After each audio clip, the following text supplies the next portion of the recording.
所以當我 predict 嘅時候咧，我其實佢做法每年咧就係 predict 咗邊度會考圖先咯，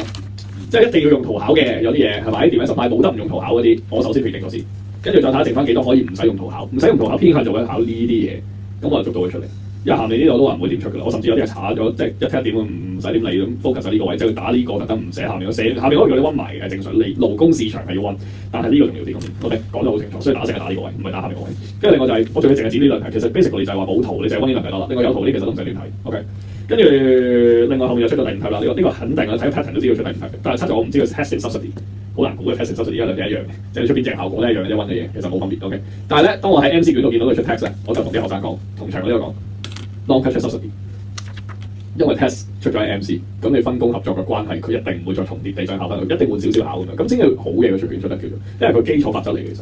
所以你唔好話一個人出卷咧係冇翻個心機，佢就算出份卷幾錢幾咩都好咧，佢其實個心機真係用得唔少嘅。